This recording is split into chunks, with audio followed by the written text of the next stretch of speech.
Com a história da Groenlândia, os Estados Unidos da América abriram a caixa de Pandora internacionalmente. A União Europeia não está presente nem se espera que esteja. Seria tão perigoso assim sair da OTAN, mesmo que fosse só por uma questão de dignidade? É isso que vamos ver a seguir. O que a União Europeia pode fazer diante de um ataque repentino dos Estados Unidos? Por que não age? Qual tem sido o plano dos Estados Unidos desde o início de tudo isso? Desde o começo, não se sabe se isso ocorre desde a Operação Militar Especial da Rússia ou antes disso. A União Europeia, Estados Unidos, Rússia, China e o mundo todo estão se reconfigurando constantemente. Que papel isso deixa para a velha Europa? Vamos ver a seguir.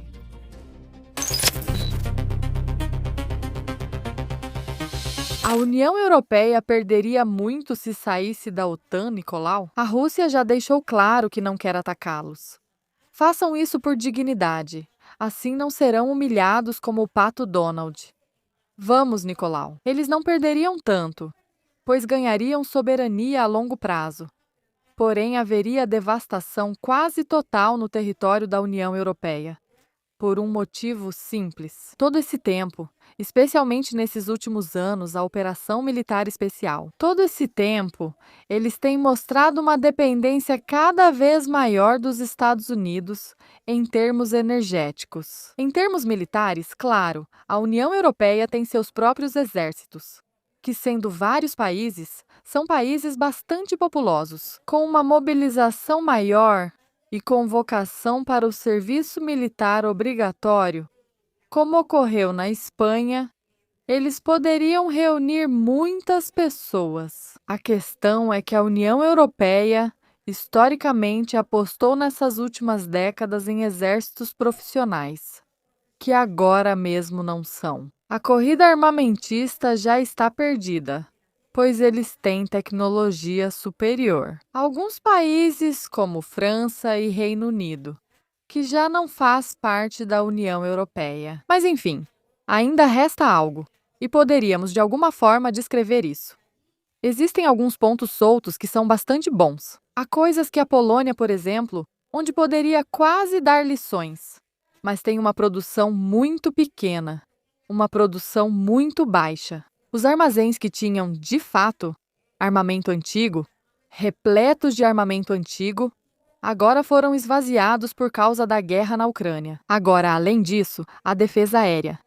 Bem, eles produzem alguma coisa, mas grande parte disso. E a OTAN compra dos Estados Unidos.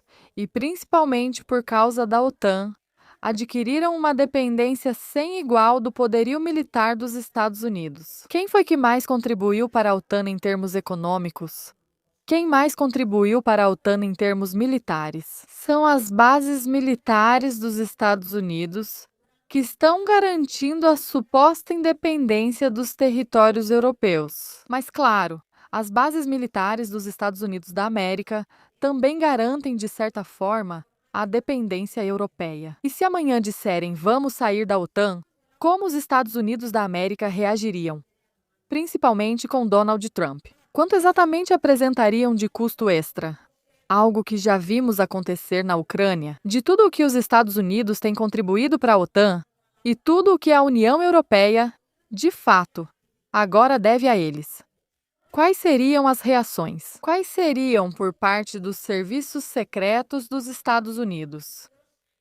Enfrentando os poderes atuais da União Europeia, que por si só já irritam profundamente Donald Trump. Mas agora veja que eles estiveram dentro da própria OTAN. Claro, trabalhando. Ou seja, desde os Estados Unidos, em primeiro lugar, reunindo enormes quantidades de porcaria. Então, agora que a sociedade europeia, que a União Europeia, está em um dos seus momentos mais frágeis, acontece que os Estados Unidos, ao quererem defender sua soberania, teriam muita dificuldade. Eles teriam que pedir de joelhos à Rússia e à China, após dizerem a seus povos que esses países são inimigos. Ou seja, preste atenção nesse detalhe. Vamos ver quem ousa dificultar para eles. Europeus, temos cometido erros. No mínimo, a grande maioria dos líderes que ficaram repetindo esse discurso deveria renunciar. Mas não é só isso. A soberania energética da Europa, por enquanto, não existe. Ela é totalmente dependente, em sua grande maioria, dos Estados Unidos. Pactos alternativos, como com a Argélia. A Itália está envolvida, embora devesse ser a Espanha. Parece que o Marrocos tem certa influência sobre o governo espanhol. Também por conta de uma espécie de investigações, que eu nem sei dizer se foram realmente feitas pelos serviços secretos do Marrocos ou mais pelos serviços secretos dos Estados Unidos. Quer dizer assim, à primeira vista, poxa, que mandem os Estados Unidos catar coquinho, que realmente se posicionem nesse ato de luta pela sua própria soberania e dissessem: agora vamos reescrevê-la, começando do zero, mas economicamente falando, mesmo. Tudo o que eles têm feito para interrelacionar ao máximo nível as instituições da União Europeia, principalmente as monetárias, e as instituições dos Estados Unidos. Tudo o que depende do euro, ou seja, tudo o que o euro depende do dólar. Desculpa.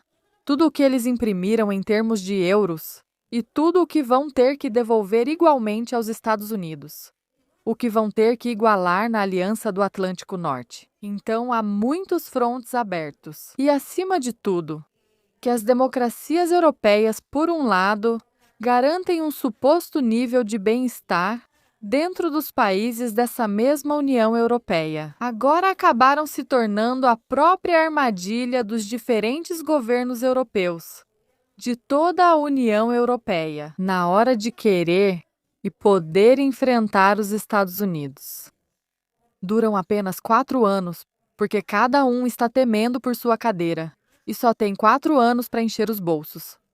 Portas abertas para a política. Não se assume um mandato de 4 anos para não deixar marcas na história. Raramente é possível deixar o próprio partido na melhor situação possível. Muitas vezes, nem isso se consegue. Ou seja, a capacidade de atuação agora é absolutamente mínima por parte da União Europeia. Eles podem fazer coisas, mas para fazer coisas e para enfrentar a tempestade, é preciso, no mínimo. Bem, na verdade, é preciso uma infinidade de coisas. Mas, no mínimo, são necessárias 2 coisas. Em particular, é preciso ter coragem e ter um mínimo de conhecimento, ou seja, ter um mínimo de pensamento de estadista, em nível internacional, que eu acredito que a grande maioria dos líderes da União Europeia, e além disso, fazer isso de forma vitoriosa. Seria necessário ter pelo menos alguns líderes do calibre político de Vladimir Putin para, de fato, depois enfrentar as consequências que necessariamente viriam em forma de resposta do lado dos Estados Unidos. Caso contrário, se envolver nisso é quase suicídio. Repito, voltamos ao motivo principal. Eles não têm o que é preciso. Não tem coragem suficiente para de fato se envolver nessa questão e ter ainda que seja uma mínima chance de sair vitoriosos. E o mais importante, nem possibilidade, nem vontade. Eles estão lá, aguentando, resistindo um pouco, enfrentando a tempestade, vendo-se isso, vendo-se aquilo, vendo-se passa, vendo-se. De alguma forma, eles conseguem se agarrar à cadeira. A política da União Europeia agora é a desgraça.